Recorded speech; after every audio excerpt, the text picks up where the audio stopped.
बिल्ली का भाग जाना। जापानी परियों की कहानियों और किंवदंतियों से डेविड ब्रॉन्स लीप्सिग, विल्हेम फ्रेडरिक द्वारा। एक बार की बात है, एक बिल्ली बहुत ही सुंदर थी, जिसकी त्वचा रेशम की तरह मुलायम और चमकदार थी, और उसकी हरी आंखें बुद्धिमान थीं, जो अंधेरे में भी देख सकती थी। उसका नाम गॉन था, और वह एक संगीत शिक्षक का था, जो उससे इतना प्यार करता था और उस पर गर्व करता था कि वह दुनिया की किसी भी चीज़ के लिए उससे अलग नहीं होना चाहता था। संगीत गुरु के घर से कुछ ही दूर एक महिला रहती थी जिसके पास कोमा नाम की एक बहुत प्यारी सी बिल्ली थी। वह बहुत प्यारी थी, और अपनी आंखें बहुत ही नज़ाकत से झपकती थी, और अपना खाना बहुत सफाई से खाती थी, और जब वह खाना खा लेती थी तो अपनी छोटी सी जीभ से अपनी गुलाबी नाक को इतनी कोमलता से चाटती थी कि उसकी मालकिन ये कहते हुए कभी नहीं थकती थी, कोमा, कोमा, मैं तुम्हारे बिना क्या करूँगी।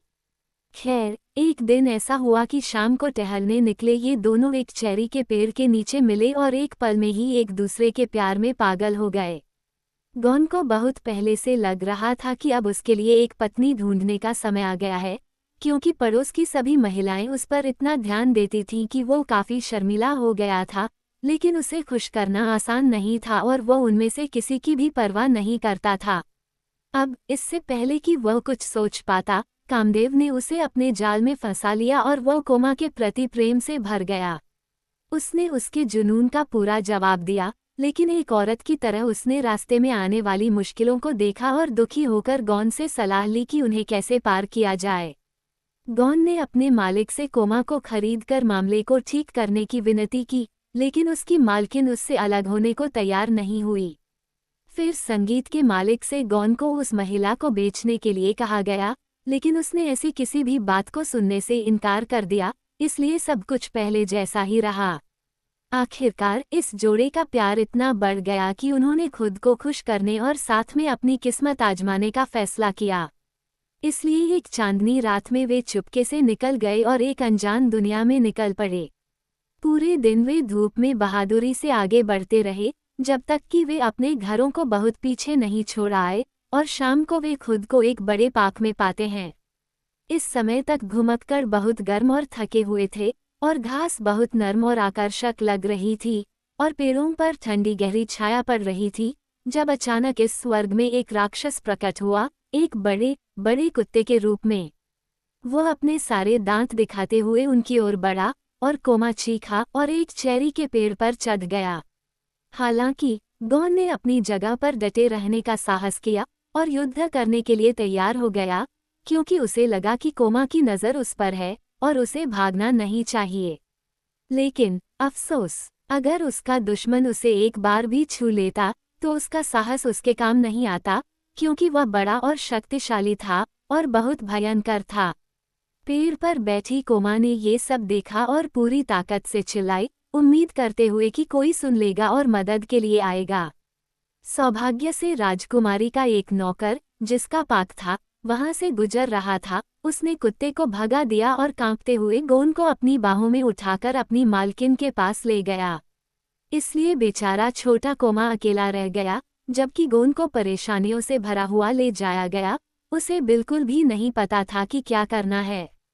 यहाँ तक कि राजकुमारी द्वारा उस पर दिया गया ध्यान, जो उसकी सुंदरता और सुंदर तरीकों से प्रसन्न थी, उसे सांत्वना नहीं दे सका, लेकिन भाग्य के खिलाफ लड़ने का कोई फायदा नहीं था, और वह केवल इंतजार कर सकता था और देख सकता था कि क्या होता है। राजकुमारी, गोन की नई मालकिन, इतनी अच्छी और दयालु थी कि हर कोई उससे प्यार करता था, और अगर एक सांप उससे प्यार न करता, जो लगातार अपनी उपस्थिति से उसे परेशान कर रहा था, तो वह एक खुशहाल जीवन जी रही होती। उसके सेवकों को आदेश था कि जब भी वह दिखाई दे, उसे भगा दें, लेकिन चूंकि वे लापरवाह थे और सांप बहुत चालाक था, इसलिए कभी कभी ऐसा होता था कि वह उनसे बच निकलता था और राजकुमारी के सामने आकर उसे डरा देता था। एक दिन वह अपने कमरे में बैठी थी, अपने पसंदीदा संगीत वाद्ययंत्र को बजा रही थी, जब उसने महसूस किया कि कोई चीज़ उसके सैश पर फिसल रही है, और उसने देखा कि उसका दुश्मन उसके गाल को चूमने के लिए आगे आ रहा है। वह चीखी और खुद को पीछे की ओर फेंक दिया, और गोन, जो उसके पैरों के पास एक स्टूल पर मुड़ा हुआ था, उसके डर को समझ गया और एक झटके में सांप की गर्दन पकड़ ली। उसने उसे एक बार काटा और एक बार हिलाया और उसे जमीन पर फेंक दिया, जहां वह लेटा रहा, ताकि राजकुमारी को फिर कभी परेशान न करे। फिर उसने गोंद को अपनी बाहों में लिया, उसकी प्रशंसा की और उसे दुलारा, और देखा कि उसके पास खाने के लिए सबसे बढ़िया चीजें हैं और लेटने के लिए सबसे मुलायम चटाई है, और यदि वो कोमा को फिर से देख पाता तो उसे दुनिया में और कुछ भी पाने की इच्छा नहीं होती। समय बीतता गया और एक सुबह गोंद घर के दरवाजे के सामने धूप सेक रहा था। उसने अपने सामने फैली दुनिया को आलस से देखा और दूर से एक बड़ी बदमाश बिल्ली को एक छोटे से बच्चे को चिढ़ाते और उसके साथ बुरा व्यवहार करते देखा।